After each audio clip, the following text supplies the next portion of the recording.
On the morning of December 17th, 1944, a jeep forced its way through a choking stream of retreating vehicles and frightened civilians before grinding to a stop in the snow outside a command post in the Belgian town of St. Vith.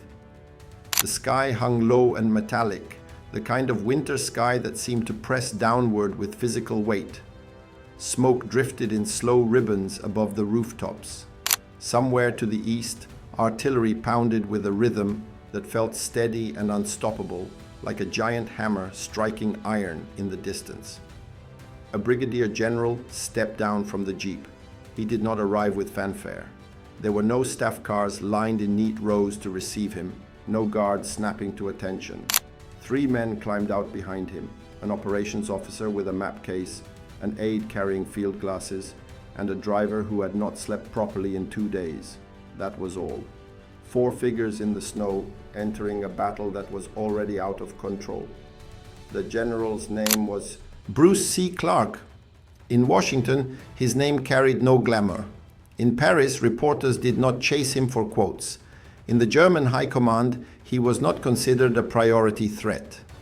Yet, as he stepped through the command post doorway, stamping snow from his boots, he was about to become the only organized resistance between the German 5th Panzer Army and the unraveling of the Allied front.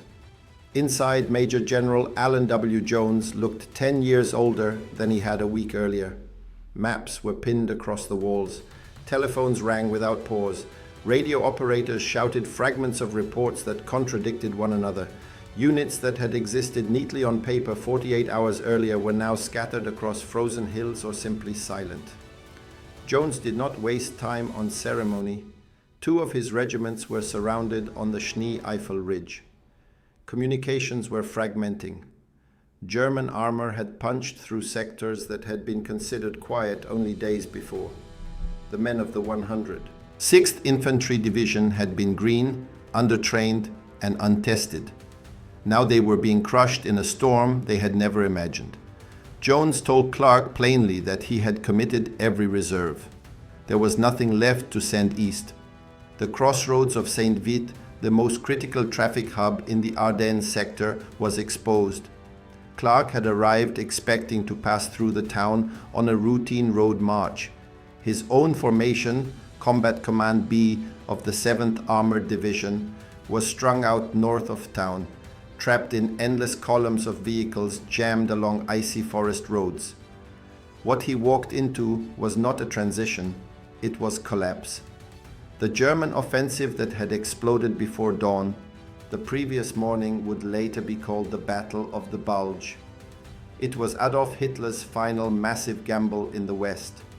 3 German armies had smashed into thinly held American lines along a broad front through the Ardennes forest. The objective was audacious: split the Allied armies, seize Antwerp, and force a political fracture that might change the course of the war. Speed was everything. German planners understood that their fuel supplies were limited. Their advantage lay in surprise and concentration. They had to break through quickly, before Allied air power could return and before reserves could organize. And St. Vith was the key. 7 major roads converged in that modest Belgian town. Rail lines intersected there. Any large armored formation pushing west required those arteries to move efficiently. Without St. Vith, traffic would back up for miles, creating chaos in a plan that depended on momentum. General Hasso von Manteuffel commanded the 5th Panzer Army. Experienced, aggressive, and highly respected, he had personally shaped the timetable for his sector. By early evening on December 16th, his leading elements were supposed to be beyond St. Vith, racing toward the Meuse River. Instead, by December 17th, he was still fighting for approach roads. When Clarke stepped back outside the command post after speaking with Jones, he did not see a battlefield in formation. He saw fragments, retreating infantry, burning vehicles, disoriented artillery crews searching for instructions, snow falling lightly across confusion. He understood immediately that holding St. Vith would not be about grand maneuvers. It would be about buying time. He began by gathering whatever combat power he could physically assemble. Engineers were positioned to establish roadblocks. Headquarters personnel were armed and assigned defensive sectors. Stragglers were collected, reorganized, and pointed toward critical junctions. It was improvised, incomplete, and fragile. But it was something. Late that evening, the first elements of Combat Command B finally began arriving. Tanks rolled in with engines knocking from cold strain. Armored infantry dismounted stiffly, their faces gray from exhaustion. Artillery pieces were unlimbered and positioned with urgency. In total, Clarke would command roughly 2,500 men. Against him stood elements of an entire German field army.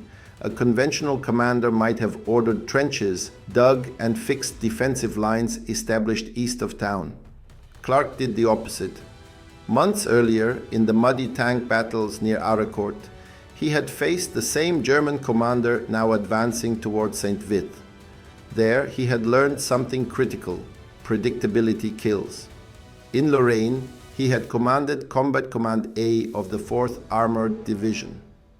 German panzer brigades attacked repeatedly, expecting to crush static American defenses. Instead, Clarke refused to anchor himself. He shifted constantly. Small groups of Shermans would strike from concealment, destroy lead vehicles, and relocate before counterfire arrived.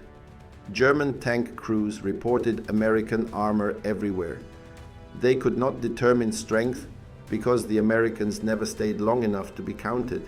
Now he would apply the same doctrine again. Instead of a fixed line, he created mobile armored teams.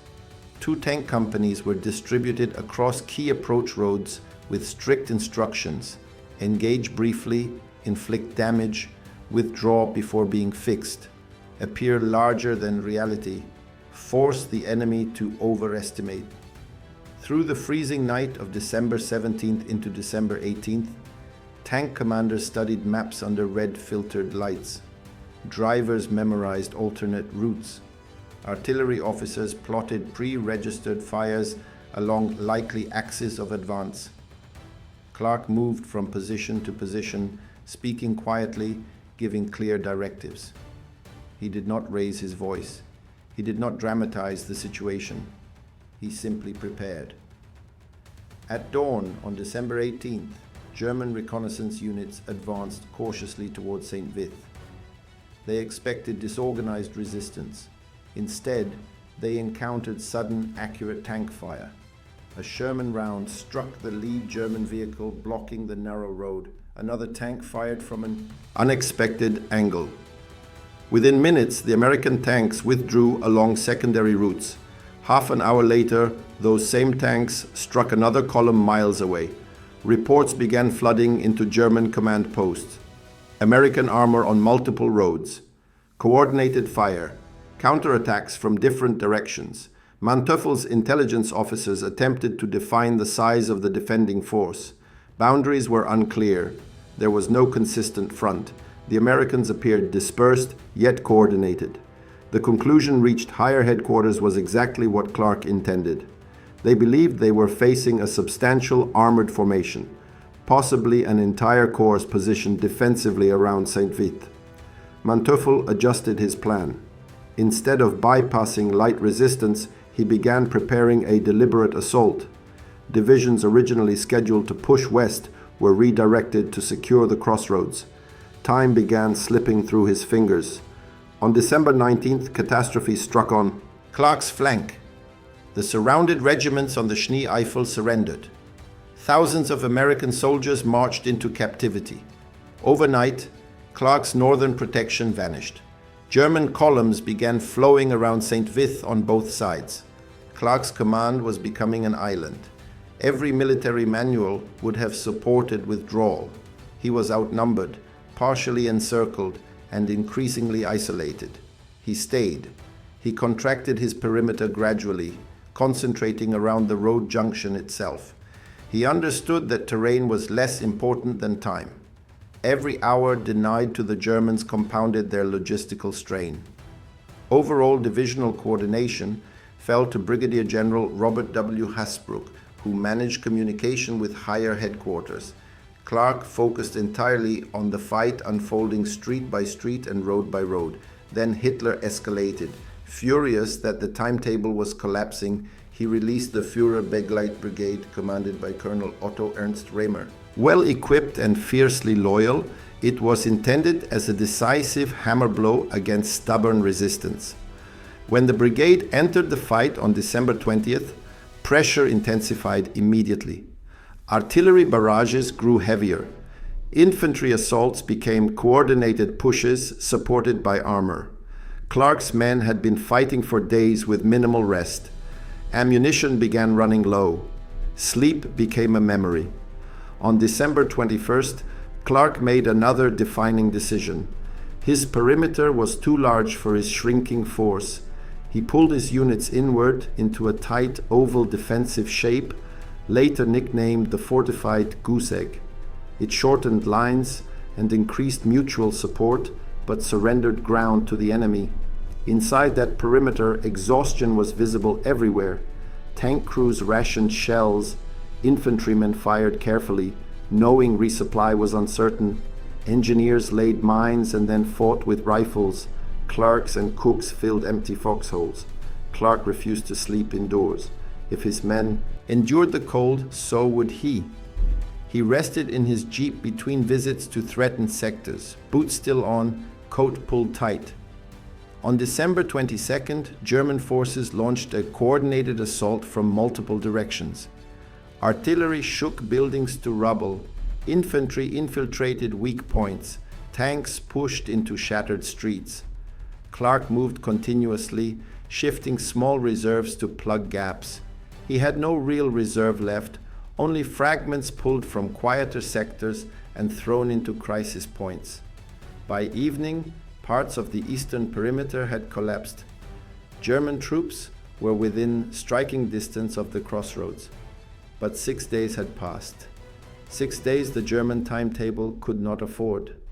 During those days, Lieutenant General George S. Patton had pivoted the Third Army north in one of the most remarkable operational turns of the war. Allied High Command stabilized the northern shoulder of the Bulge. Reinforcements were arriving. The window for decisive German success was closing. On December 23rd, the order to withdraw came. Clarke executed one of the most disciplined retrograde movements of the European war. Vehicles slipped westward through a narrowing corridor while rearguard units maintained heavy fire to simulate full strength. Mortars and machine guns continued firing from positions already abandoned. German commanders, believing the Americans still entrenched in force, pressed cautiously.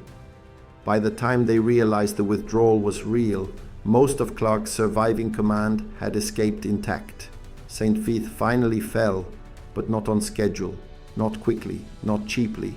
The delay rippled outward across the entire German offensive.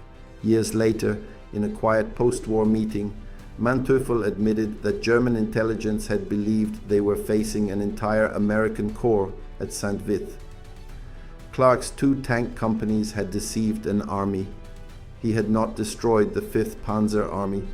He had denied it time. And in that winter of 1944, time was the most valuable weapon on the battlefield. The snow around St. Vith had turned into a gray, churned-up wasteland. The town itself bore the scars of artillery and the pounding of armor. Streets once lined with modest Belgian houses were now littered with wreckage, splintered wood, frozen mud, and abandoned vehicles. Smoke from small fires drifted upward, blending with the low clouds. Frost coated the wreckage in a brittle glaze, and any movement was announced by the crisp crunch of snow underfoot. Clarke walked carefully, scanning every side street, listening for the distant roar of engines, the metallic clatter of tank tracks, the intermittent staccato of machine guns. He knew that the 5th Panzer Army, though delayed, was still a formidable adversary. Fresh German troops were pushing steadily from the east, pressing the small perimeter tighter. The reinforced Führer-Begleit Brigade had arrived, its armor gleaming despite the grime of the roads. Clarke's eyes narrowed.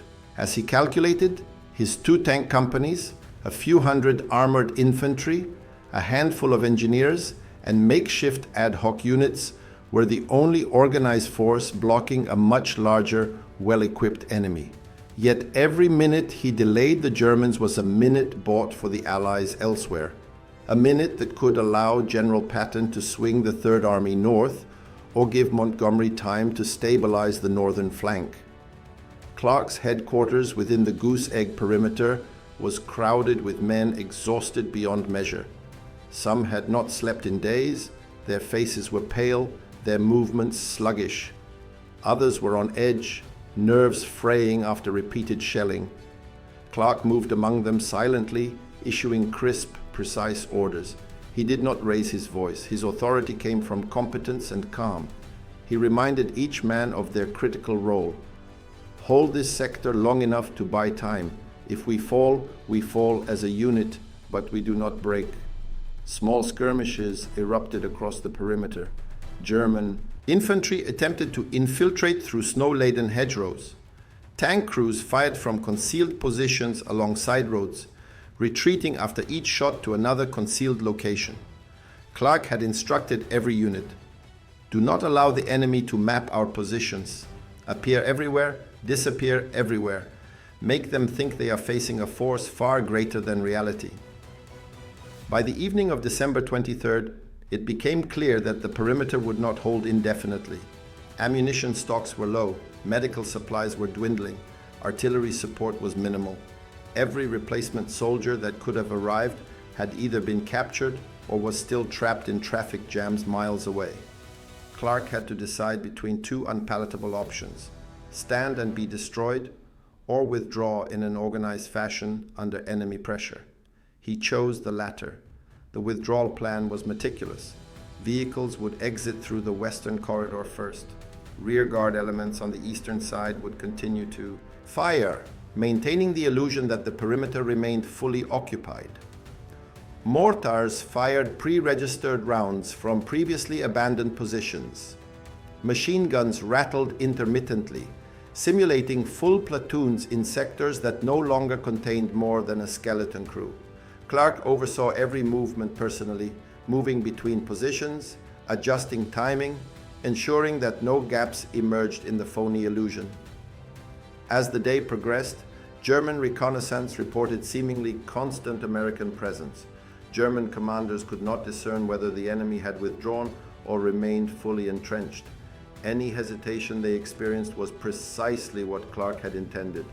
Every second gained meant more time for the Allied response. The actual withdrawal was grueling. Vehicles had to traverse icy roads under constant threat of enemy fire. Armored units moved slowly to maintain cohesion, while dismounted infantry struggled through snowdrifts, carrying wounded comrades and essential equipment. Clarke coordinated extraction points, making certain that the rear guard would only disengage when those ahead had successfully crossed each checkpoint. In some cases, men did not make it. Rear guard positions were overrun before withdrawal could be complete. But the majority of Clarke's force, tank crews, infantry, engineers, support personnel, and even a small group of headquarters staff, reached safety. They reformed west of St. Vith, behind a newly established line. Exhaustion weighed heavily, but morale remained intact. Clarke knew that surviving the withdrawal intact was as much a victory as any defensive engagement. Behind them, St. Vith itself fell. The crossroads, the hub that had stymied the German timetable for 7 days, was finally under enemy control. Yet those 7 days had reshaped the operation. Columns of German tanks and infantry that should have flowed west were jammed and disorganized. Fuel supplies were being consumed at an unsustainable rate. Timetables had been ruined. Entire divisions were delayed, and the initiative, once theirs, had slipped from the Germans' grasp. For Clarke, the cost had been heavy. Casualties were high. Men he had commanded with painstaking care had been killed, wounded, or captured. Yet he carried no bitterness, no desire for fame. He quietly organized the remaining forces, establishing the new defensive line, accounting for men and materiel, ensuring that every surviving soldier had a position and that the town behind them remained a potential launching point for counterattacks. Years later, in 1965, a documentary crew brought two retired generals together in Watertown, New York. Bruce Clarke, now living quietly in retirement, and Hasso von Manteuffel, his former adversary, sat across a table. Manteuffel admitted something that had not been revealed at the time of the war. German intelligence had believed that they were facing an entire American corps at St. Vith. Clarke had tricked them with 2 companies of tanks, a few hundred men, and an improvised defensive perimeter. The German timetable had not just been delayed, it had been fundamentally broken.